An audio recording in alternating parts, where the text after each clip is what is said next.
Investigations can be thought of as a systematic and methodical process of defining a problem, gathering information, analyzing it, drawing conclusions, and then communicating the results so that an informed decision can be made. Defining the problem is the first and one of the most important steps in any investigation.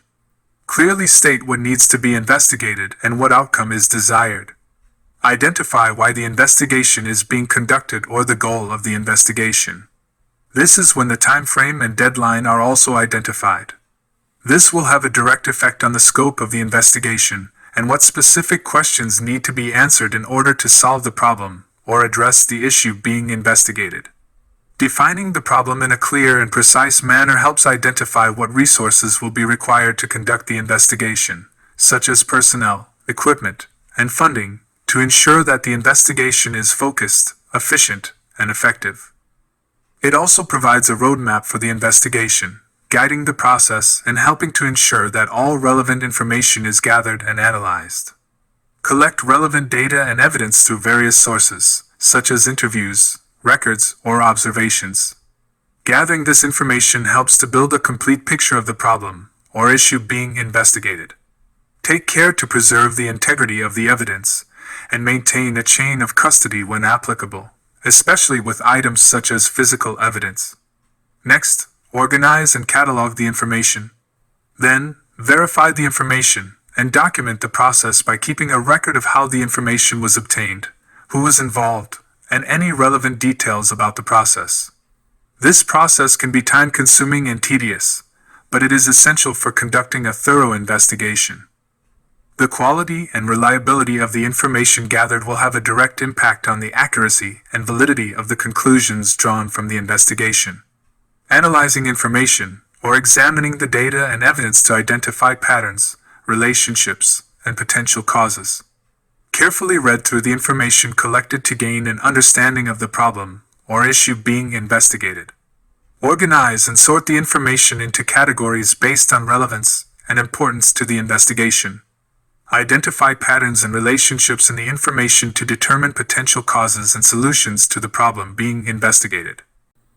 Evaluate the evidence by assessing the quality and reliability of the information and evidence to determine their relevance and significance to the investigation. Draw tentative conclusions based on the analysis, forming tentative conclusions about the cause of the problem or issue being investigated. Finally, test your tentative conclusions against additional evidence or through additional analysis to determine their accuracy and validity.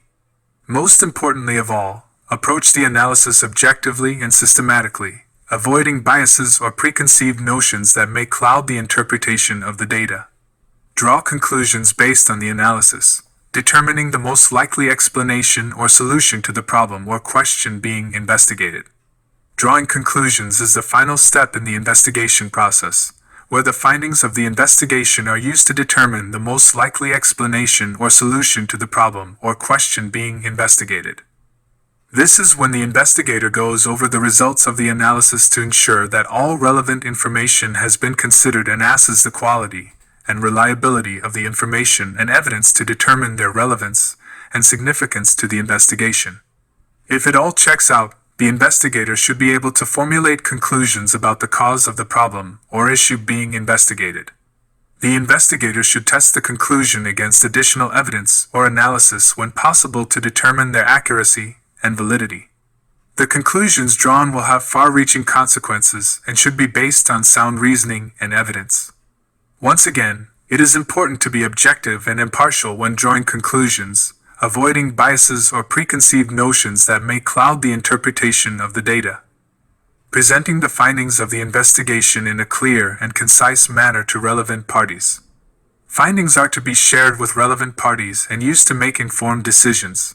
Ensure findings and conclusions are clear and well supported.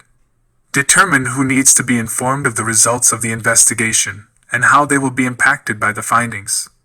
For example, if the investigator found damning information in a marital infidelity case, the investigator should be sensitive but professional in communicating the findings to the client. The investigator should choose the most appropriate format for presenting the results, such as a written report, presentation, or meeting. Communicate the results in a clear and professional manner, using language and visual aids that are easily understood by the client. Anticipate questions and concerns and address them up front.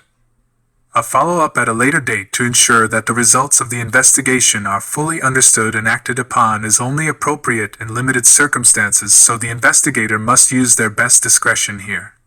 The big takeaway is that communicating the results of an investigation is an opportunity to inform and educate others about the findings, as well as to build trust and credibility. It is important to approach the communication process with care and professionalism, presenting the results in a clear and impartial manner. The quality and accuracy of the communication can have a significant impact on the outcomes and consequences of the investigation. It's important to note that investigations can be conducted in a variety of fields, including criminal investigations, workplace investigations, and scientific investigations, among others, and the specifics of the process can vary depending on the context and the nature of the problem being investigated.